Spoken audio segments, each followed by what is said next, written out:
Good afternoon, everyone. It's a couple of minutes after noon, so we'll go ahead and get started. My name is Vinny Chopra. I'm the chair of the Department of Medicine, and it is my privilege to moderate Grand Rounds today. Just an update, we are again in RC2 in the Krugman Hall. We are again hybrid. I highly recommend for those of you who can make it here in person to do so. Not only do we have lunch, but it's great to also build community and see familiar faces in the room. August 16th, we have a great session. It's an update in opioid use disorder policy, diagnosis, and treatment, given by Joe Frank and Susan Calcaterra here from the department. And August 23rd, Don Neese will be here from Family Medicine, and we'll be talking about reclaiming Virchow, medicine as a social science and community engagement for health equity, which I'm sure will be exciting and stimulating. As a reminder, CME and mock credit is available for the session today. You'll see the QR code on your screens or here in the room. And I am delighted now to introduce our speaker for this afternoon, Mr. David Mafe. So David is the Chief Diversity Officer for UC Health and the Vice President of Human Resources for the system's Metro Denver region. Mr. Mafe received his Bachelor of Arts degree in Communication Arts from Hawaii Loa College and his master's degree in human resource management from Hawaii Pacific University. Prior to joining UC Health in 2021, David worked at Emory Healthcare, which, as we all know, is one of the most comprehensive health systems in Georgia. He served there as vice president for human resources in Emory Hospital Midtown and was responsible for employee engagement and relations, patient experience, leadership development, performance management, and yes, even employee and patient parking. As Chief Diversity Officer at UC Health, David works very closely with leaders at the system level and in the community to shape the organization's culture to be one that values diversity and inclusion and lives out these values in how they deliver care.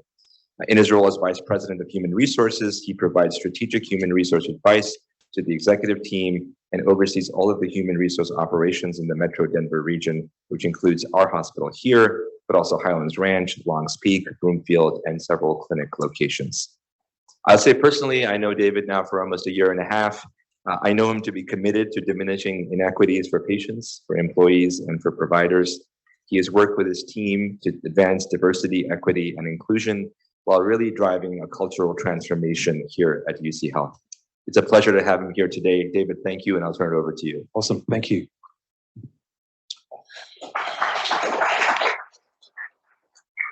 That's great. Thank you all very, very much. It's really wonderful to be here. And just want to make sure that y'all can hear me. I feel like I'm in a bit of a fishbowl. Okay, all right, good. Yeah, I'm David Mafe, Chief Diversity Officer and VP of HR, and I was invited to come and talk to y'all about what we're doing from a DEI perspective across the system. I've been at UC Health for 2 years. Spent the last 20 years in Atlanta, as Dr. Chopra was sharing. And I've been a HR practitioner for the better part of 25 plus years now. So this is the first time I've actually been in a named DEI role. And equity's always been a big part of the work that I've done and the ways that I've tried to kind of advance HR. So it's kind of nice in this environment to be able to put my stamp, our stamp, on this work. So I'm going to share with you. I'm actually doing a Vizient conference in Las Vegas in a couple of weeks, and doing a very similar presentation there. So they asked us to put it in this specific format, which is a little challenging. You got it? And so I'm going to share it with you. So at the bottom of every one of my slides, you're going to see "We Will Soar." That's absolutely nothing to do with this talk. So try and kind of, just get it to come out of your minds. There are a couple of really compelling reasons why I chose to come to UC Health. Really the most compelling is our mission. So our mission of improving lives for the development of a DEI program is a really fantastic place to start. So I like to start out all of my presentations by reading this statement because I think it's really important. So we improve lives. We do that, and I love the way that it's written. There were some folks who had some challenges with the grammar, I was never much of a grammar person, but it says we improve lives and there's a period after that. I'm from England originally. We would call that a full stop. And that basically means that that's what we do, right? Sort of end of story. But we do continue. It says in big ways through learning, healing, and discovery. And that's our tripartite mission. And we're all a part of that. And what I've found really pretty interesting, having worked for another academic organization, is none of us ever argue or have or challenge the fact that we are here to learn, we are here to heal, and we're here to do research, to expand the body of knowledge. None of us ever kind of argue with that. The next part of our mission, though, seems to be a little bit more up for debate. So the second part is in small personal ways through human connection. That's also another way that we improve lives. That is kind of one of those things that people seem to believe that is a kind of a pick and choose. If there's somebody that I'm working with that I have a connection with, we have similar backgrounds, similar interests, it's very easy for me to connect with those folks. And if I don't have that, then it's a little tougher.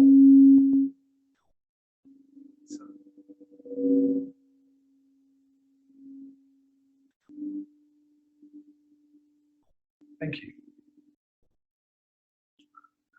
I often have this effect on electronics. All right, we got it? Okay. Can you all still hear me? Okay, good.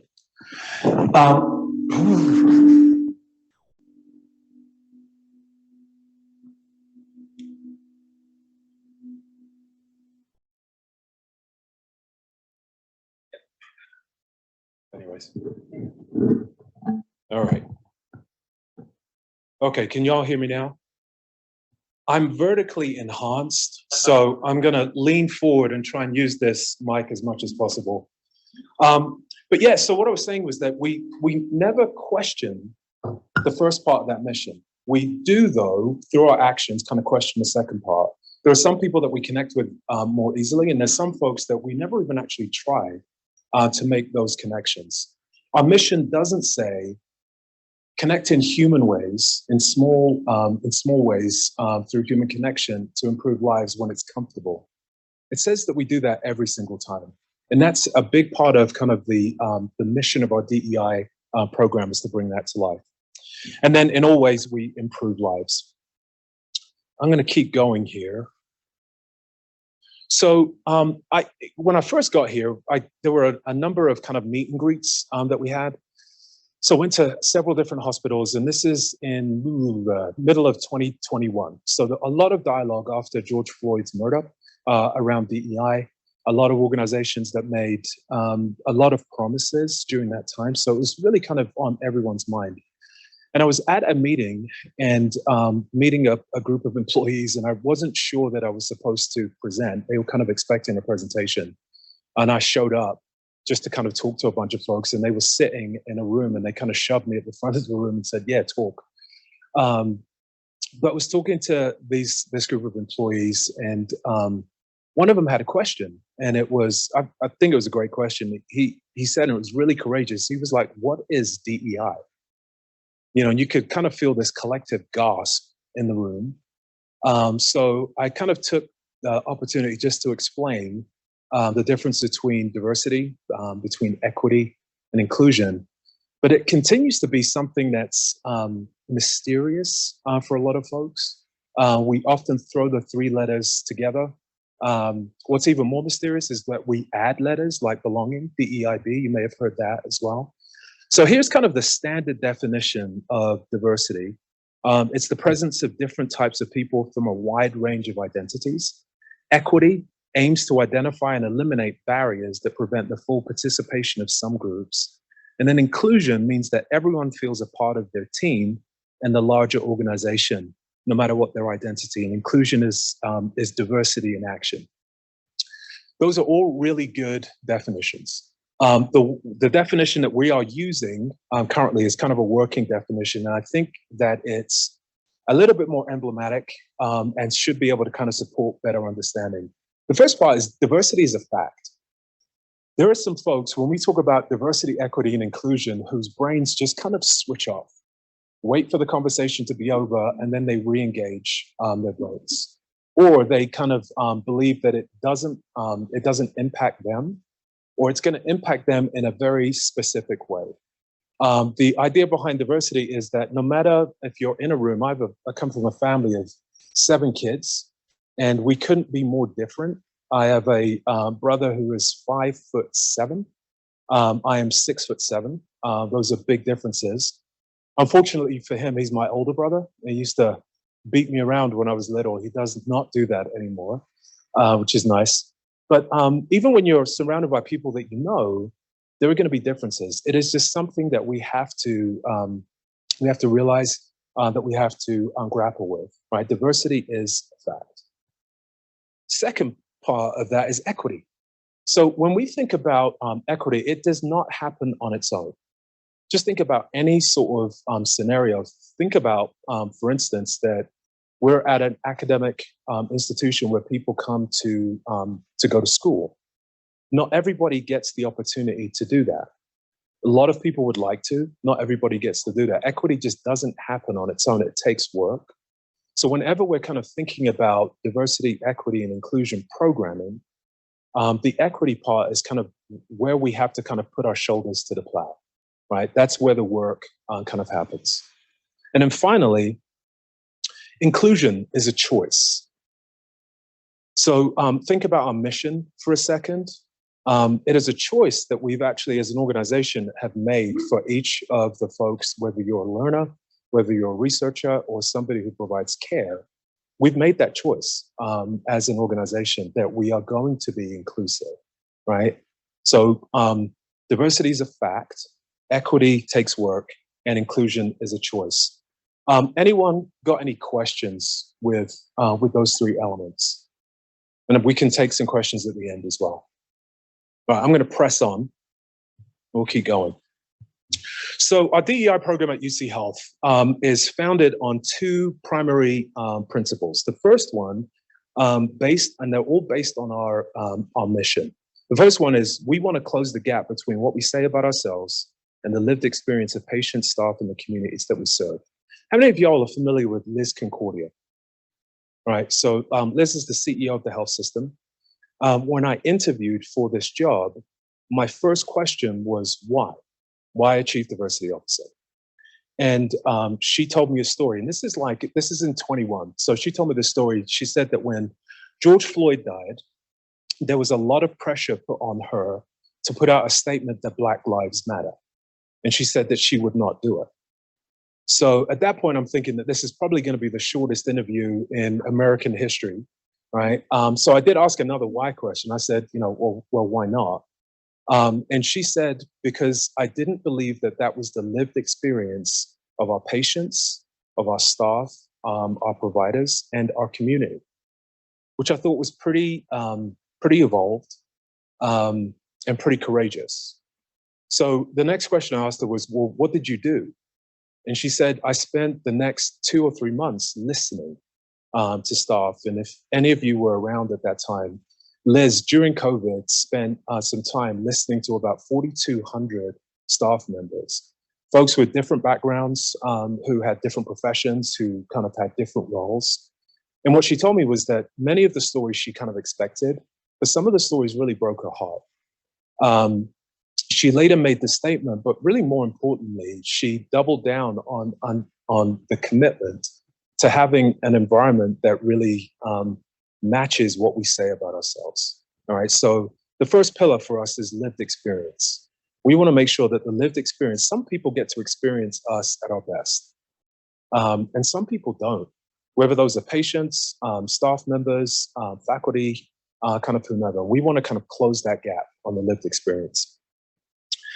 The second pillar is related to we want to build our workforce in such a way that we can meet our mission of improving lives both now and into the future. There are a number of people who are just sort of left out of the conversation of pursuing healthcare careers. We just sort of skip over them, or they're just not considered. And we want to make sure that our doors are open and that we're doing everything that we can to be able to meet our mission, not just today, but in the future. And a big part of that is ensuring that those folks that have perhaps been disenfranchised or not thought of are being considered related to healthcare careers. And we'll talk about some things that we're doing to be able to support that. But ultimately, our DEI program is there to do those two things. What you'll see absent, and it's kind of conspicuously absent, and it's been a little bit controversial, and it's taken me a couple of years to work with some of our leaders for them to kind of have an understanding, is social justice, not included. We have very different missions at the university and with the health system. And I've had leaders who've said, hey, how come we're not speaking out when different things happen around the world across the country? First thing is, we've got enough to say grace over with what happens inside of our doors. We're a microcosm of the entire country or of the world.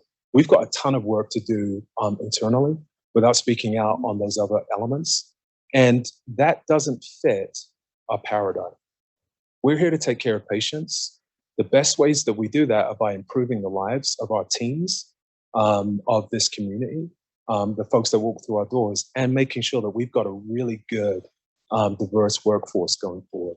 So those are the two elements of our program. All right, here's a quick glamour pic of our team. We've got a director of DEI, Melissa McDonald, who is absolutely phenomenal. She leads much of our programming and also our talent optimization work. We've got a number of budding leaders in our organization that are kind of hidden gems. So we've been a lot more intentional about ensuring that these folks get to be not necessarily discovered, but that we get them in front of senior leaders as they're making decisions about opportunities that they have. We have Andrew Miller, who's our manager of DEI education. He has a dual role and supports overall kind of leadership programming in the metro area as well as across the system. And then our manager of talent optimization is KJ Lord, who spent last 5 to 7 years working with Denver Public Schools. So that's the team. The work, though, is done in large part through much of the HR department and our HR VPs, of which we've got probably closer to 40 across the system. All right, so here's a quick picture of our inclusion committees and some of the work that they've done around some Pride events. And you can see that these folks really hated having to go to these, just kidding. They really enjoyed being out there and doing these events. We've got 4 inclusion committees across the system, one in the North, one in the South region, one in Metro, and then one that works with the medical group. And they're all really healthy. It's a great place for dialogue. It's also a great place for us to continue that idea of listening to our staff and getting feedback, bi-directional feedback. So the 3 focuses that we've had over the last couple of years are cultural enhancement trainings. We've had a focus on what we call UC Health Ascend, which I'll go into, which supports kind of career mobility, and then developing a DEI dashboard. So I'm going to go into a little bit more detail on those three elements. So related to cultural enhancement, we call it cultural enhancement because I don't like the term cultural competency. It is very much a personal, thing. I'm not sure, based on all of the various cultures in the world and the differences that we have in people, if you can truly be competent, period or full stop in all of that culture. So, but we can get better at learning about differences with people. So the first one that we did was being an upstander. How many of y'all, just by show of hands, are familiar with upstander and have participated in some training? Good. So a really good sort of show of hands. So an upstander, for those of you not familiar, is the opposite of a bystander, right?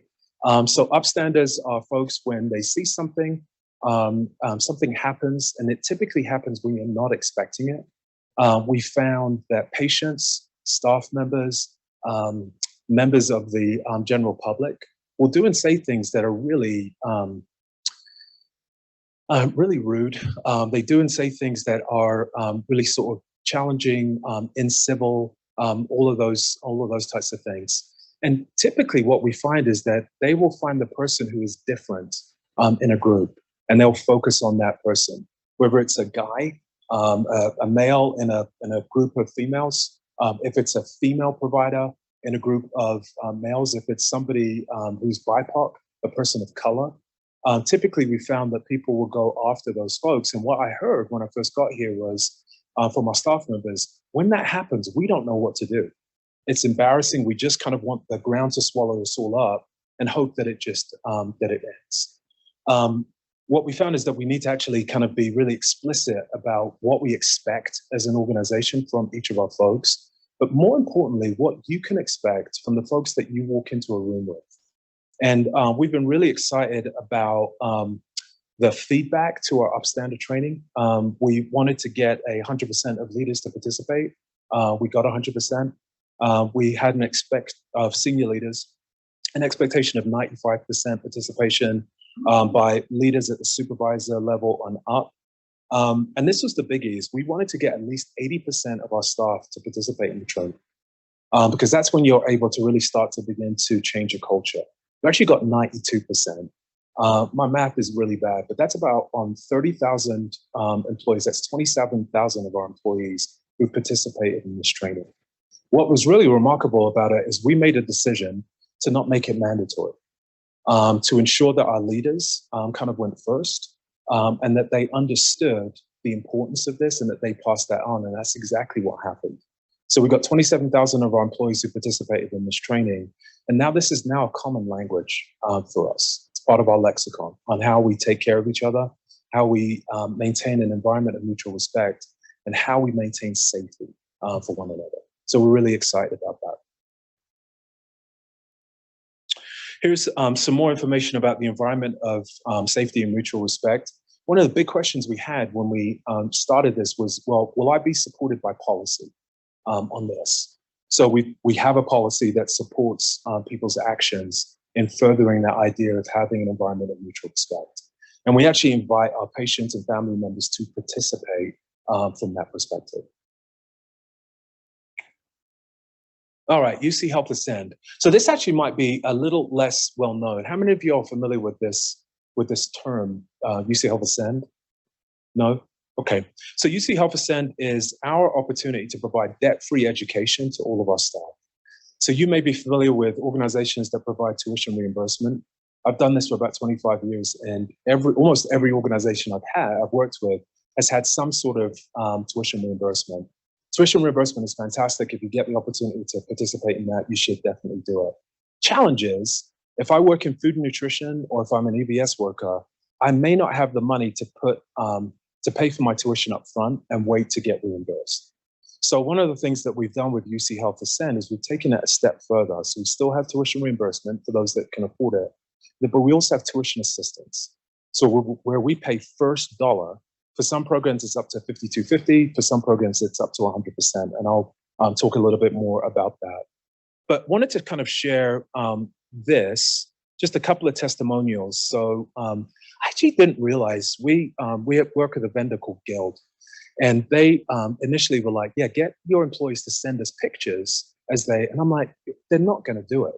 They're not going to send, and it's amazing to see how cheesy and cheeseworthy our folks are and how good they look, sort of on camera. But we've got tons of pictures and lots of testimonials. This one is from Tay. And she said, MA school was really exciting for me and also made me nervous. My Guild coach was a lot of help and encouraged me not to give up when I felt behind with classes. It was really cool to get hands-on experience at the clinics during the applied learning. It's a great feeling to become an MA. I've always wanted to become an MA, and I was able to do it while working full-time and supporting my family as a mom. So she was successfully placed in January. And then Kate says the MA program was a really good program overall, and it prepared me to become an MA. I had an idea of becoming an MA for a long time, but the programs I saw would take multiple years and would cost a lot of money. When I found out UC Health's Ascend MA program was all online, that UC Health would pay for it, and that I would get hands-on experience, it was such a relief and exciting for my career. And she was one of the early folks that got placed. So we've had the program in place since February of 22. So it's a little over a year. And we've got a number of folks who are participating. Some of the reasons behind having this program. So it supports our mission, like we talked about, of kind of that idea of the lived experience and building our workforce. It increases the number of applicants and higher conversions that we have. We are talking to folks in NEO and asking them, was Ascend a part of your decision-making to come to UC Health? And we're seeing a growing number of folks who are like, yeah, that's why I'm here. It supports a demographic change of our staff to reflect more of the patient population that we serve. And it drives internal career growth. So this is one of the things that I love because it levels the playing field for so many of our folks. There's a lot of desire, there are a lot of people with really good experience, but the education piece, getting the credentials, gets in the way. This gives our folks an opportunity to be able to do that while they're working, and to do that in a way that is debt-free. So it's a really credible way for them to be able to move their careers forward. And then it reduces turnover. And we're actually seeing that even early. Those folks who participate in this program, even the folks who just go out and fill out a profile, are less likely to leave our organization, which is really exciting. A couple of other slides here. So this was what I was sort of referring to. So we've got tuition reimbursement, and then we've got the ability to pay directly. So tuition assistance up to $5,250 a year. And if you pick from the catalog, we've got about 300 programs in the catalog. Everything from sort of IT type programs, there are certificate programs, all the way through kind of graduate degrees that you can pick from. And then up in the right-hand corner, and I don't know why that's over there, but I'm not going to touch anything because I don't want to break it at this point. But if you look over on the right-hand side there are programs that we know that we cannot staff today, and that we're going to have a really tough time staffing tomorrow. So for those programs, we're paying 100%. Those would include nursing. We've got a number of people who haven't completed a high school diploma. The reason that that's important is to many of the certificate programs, you actually have to have a GED. We've actually started removing high school diplomas from jobs that really don't need them. We used to have this kind of idea that these credentials were just needed. A high school diploma, bachelor's degree, those types of things. So wherever they're not needed to be able to do the job well, we are removing those. Again, it's giving our folks the opportunity to matriculate into roles to be able to kind of support our mission. English is the first language, but we've got things like respiratory therapy, imaging, phlebotomy, medical assistant, pharmacy tech, and behavioral health. It's a really, really big one. So we're seeing a lot of folks who are kind of gravitating towards those careers. One of the things too that's been really exciting about the Ascend program is on the left-hand side, you'll see our demographics. That pie chart represents what our folks look like. So 68% of our population is white. We've got 15% of our population is Hispanic, and then we're split it off. The graph in the middle shows you the folks who are participating in tuition assistance. And I should probably update this because if you look at the polyethnic group, they're actually significantly higher than their representation. So Hispanic employees are participating at almost twice the rate, African Americans at twice, but the polyethnic are also participating at much higher rates today as well. On the far right-hand side, which I think is really interesting, is the tuition reimbursement demographics. And what you'll see is that those are a little closer to our typical demographics. And again, it leans towards people who can actually afford to pay up front and then get reimbursed. All right, so we wanted to, again, sort of level the playing field and give folks an opportunity to participate. We didn't tout this as a DEI program. We haven't touted really any of these things as DEI programs, but it's having an impact on the diversity of our teams. And it's a real equity play from that perspective. All right, so part of that too is building relationships with schools. And if you're around this fall or in the spring or last spring, you'll see groups of students walking our halls. So we want to do this a lot more. And again, it's the idea of exposure. So we're building a really nice relationship with Aurora Public Schools. And we're going to duplicate that in each of the areas where we have facilities. So Douglas County, Boulder County, up in the North region, as well as the South. And those relationships are becoming really super valuable. This is a group of ninth graders that we took around. We had a few more of them than I was expecting. We had 160. I got to take about 60 of them around on some tours and went into complete dad mode. I've got 5 kids. So it was like, keep your hands to yourself, stay to the left, hands down, you know, that kind of thing. But everybody was returned safely. We didn't lose anybody as we went along. All right, so this is another story of Tamika. I'm gonna skip this one. It's a great story, but I'm gonna skip it. All right, so where we are. So not all of the things that we do from a DEI perspective are gonna be able to be measured numerically. But it's gonna be important that we have those measures so that we can kind of take a look at who we are today, you know, kind of where we've been, and also kind of what's possible as we go forward. One of the things that I found really interesting is when I first started, somebody told me that our organization, this campus, is like a gated community to the Aurora community. That the Aurora community, they may come here for care. Certainly COVID certainly kind of helped us open our doors, but typically folks in the community won't come here. I came from Atlanta, and I was actually staying in the hotel across the street for the first 6 weeks that I was here. And I made a mistake early on. I was talking to a group of employees when I first started, and I tried to make a joke, and Kara will know this. I do like to have fun. I said I was living in a van down by the river, right? So room full of folks kind of like this. I got no less than 3 to 4 questions about the van. So what kind of van was it? Did you drive across the country in the van? Is it like a conversion van? Did you customize it? As I was leaving the room, there was somebody who was like, were you the guy that came across the country in that van? It was like, no, it was a joke. I was actually staying in the hotel across the street. So note to self, with the outdoorsy types of folks that you have in Colorado, don't ever crack a joke like that if you want it to kind of land. But anyway, I'm staying in this hotel. It's the Spring Hill Suites right across the street. And the front desk folks, there were 2 of them. Norma was one of them. Were just fantastic.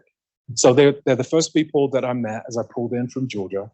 I was here without my family for the first month, and then they joined me for the last 3 weeks. And they were fantastic. So eventually I said, you know, hey, here's what I'm doing, because my first day I get back, and they were like, how was your first day? And I'm like, oh, thank you for remembering. It was great, you know, kind of yada yada. So then I told them what I was doing. And I remember asking one of them, I said, hey, have you ever thought about, you know, pursuing a job at UC Health? And the response was, where? And I said, UC Health. And she said, where? I said, UC Health. It's like across the street. Do you guys know where this hotel is? Have you all seen this? It's literally across the street. And she had kind of no idea.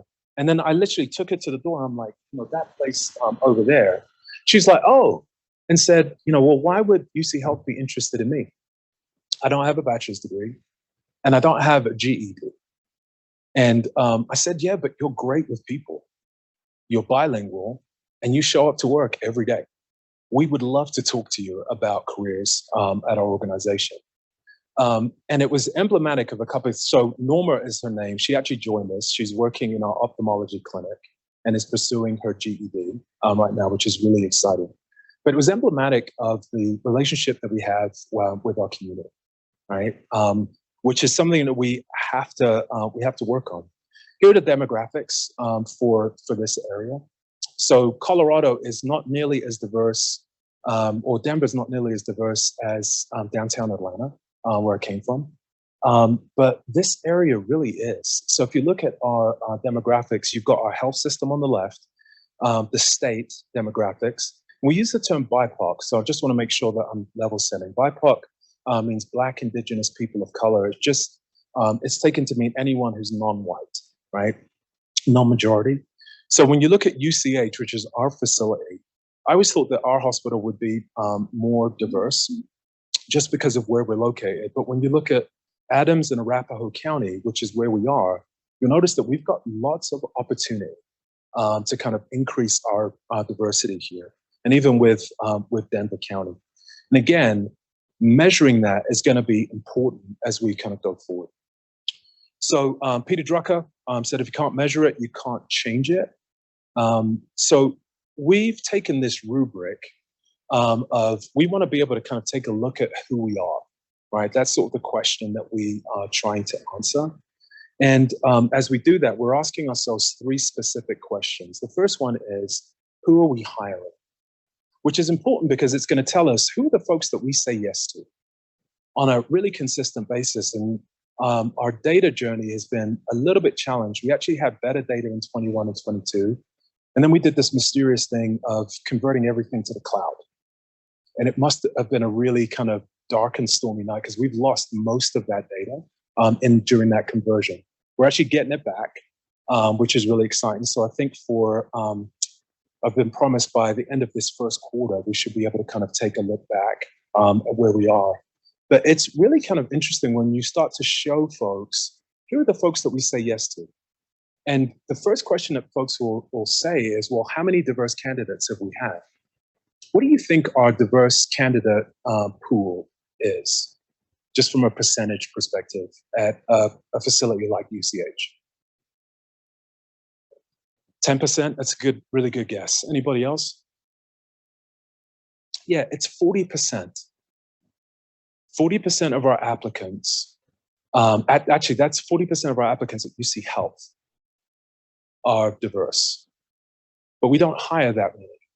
What's fascinating is when you think about, from a gender perspective, our population is 80-20. We're 80% female, 20% male. What do you think the population is, or the number of candidates that are male that we get? It's 20%.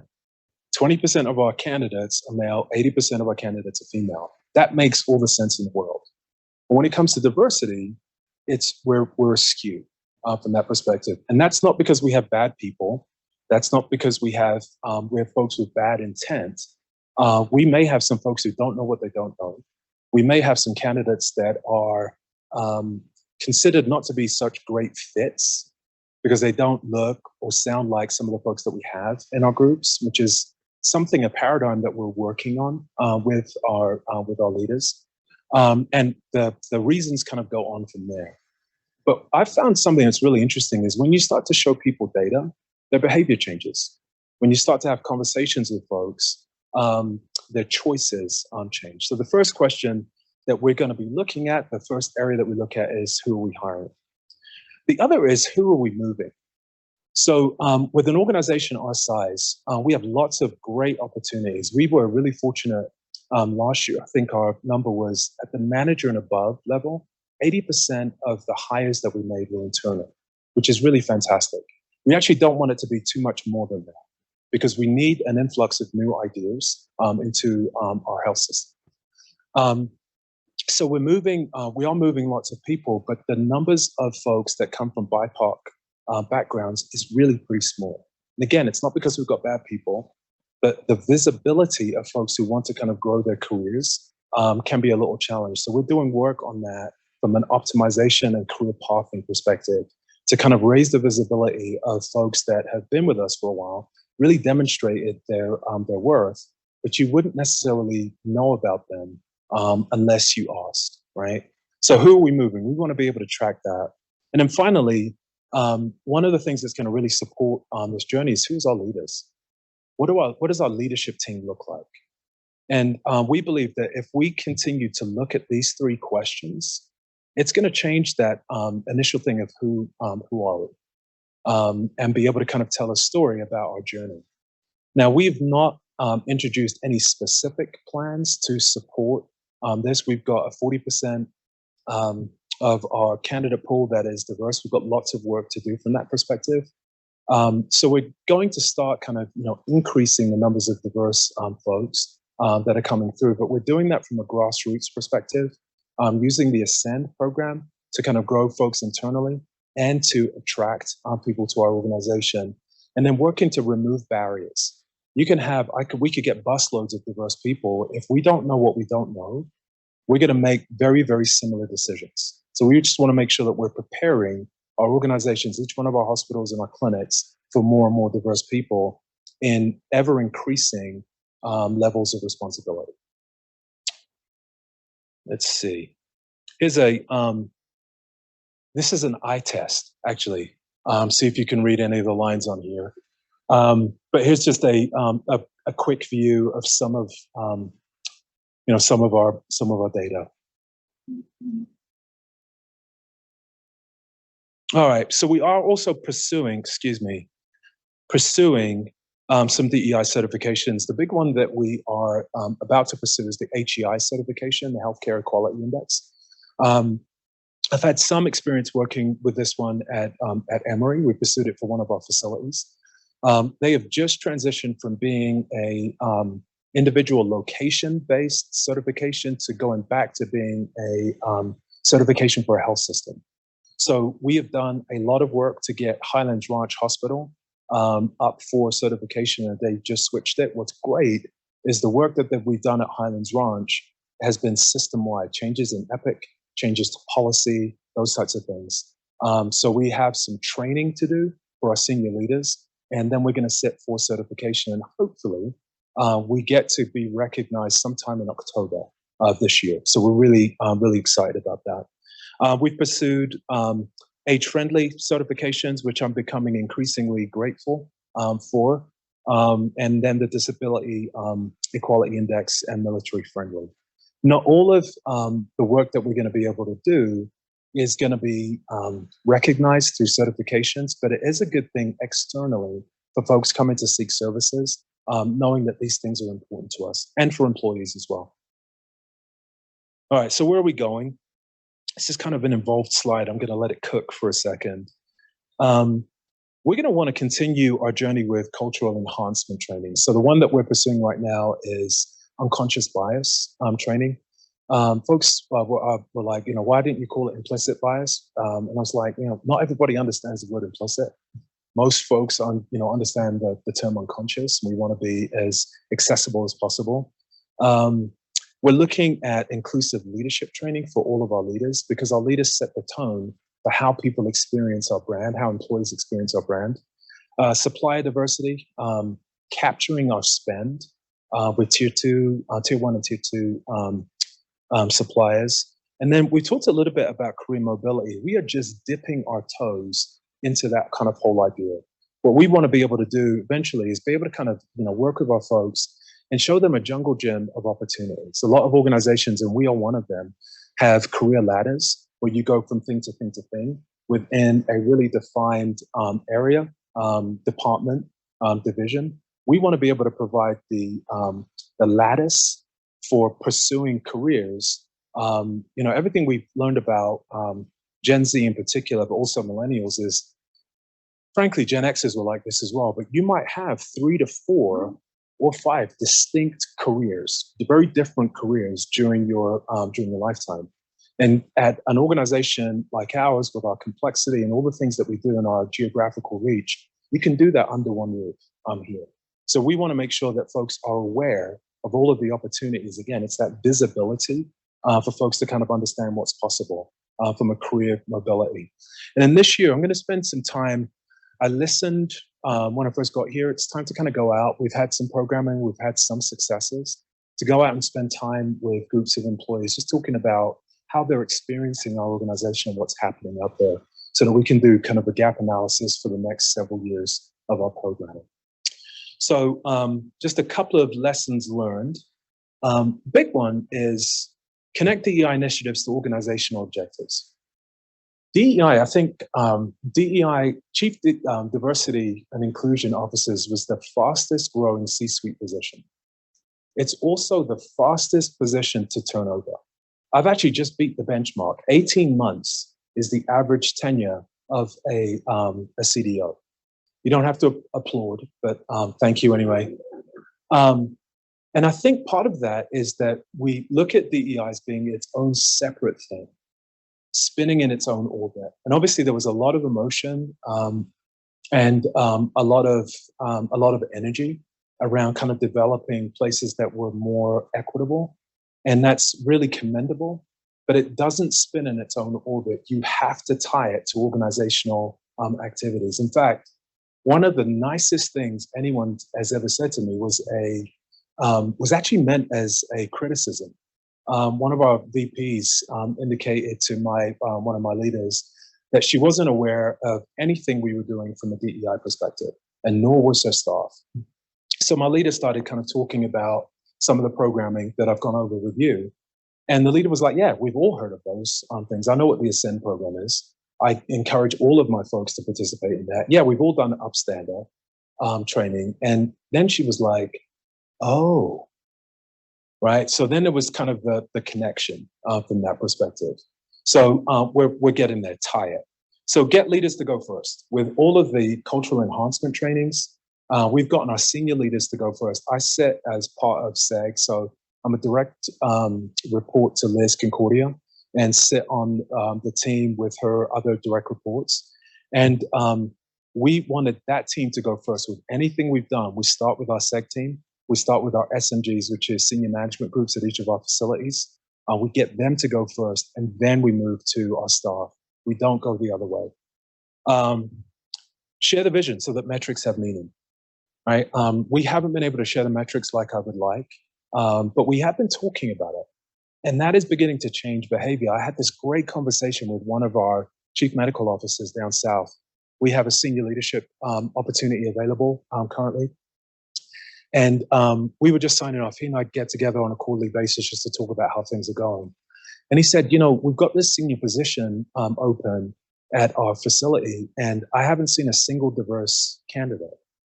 And what was great about that is because he and I talked about it, a year ago, he would never even have connected on that, which is really exciting. And when that's when things start to change, which is really exciting. So we've been able to work with our external recruiter, and we've identified a couple of candidates, 3 actually, that are diverse, that are going to be up for that role.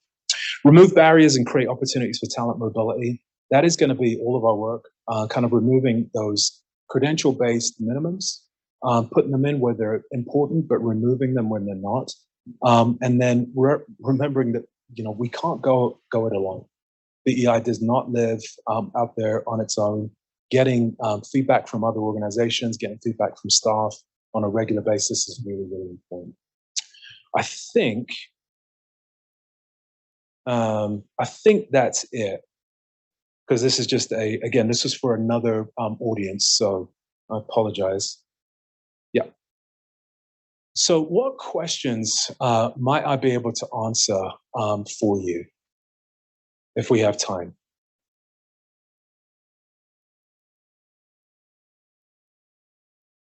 Oh, there's some brave souls back here. If you shout out the question, I'll repeat it.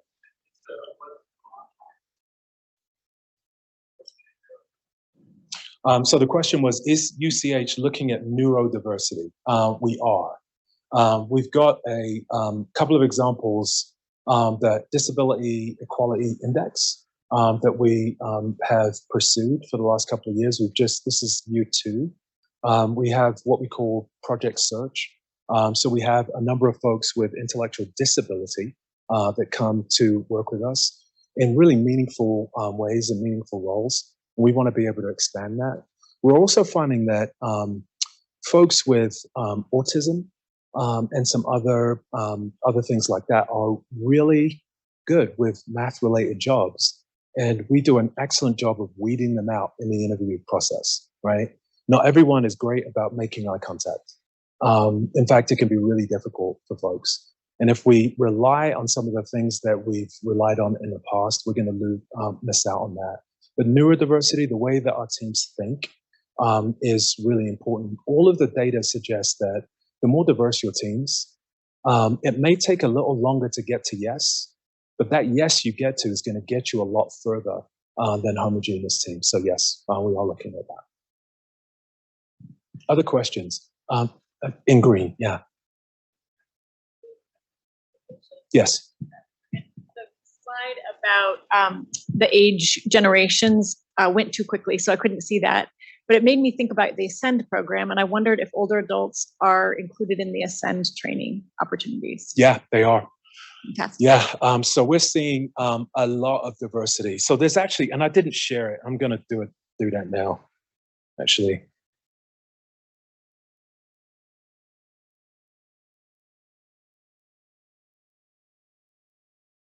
So there's this great story here of this lady, Tamika, who is in her late 40s, who's going back to school to be a really good example to her kids about what that looks like. We've got tons of stories of people who have raised families, have always wanted to pursue certain jobs, haven't had the opportunity to do that, and are going back to school to be able to do that for themselves now. So we are seeing lots of that. We're seeing the Ascend program as being a really liberating opportunity for many of our teams, which is really exciting.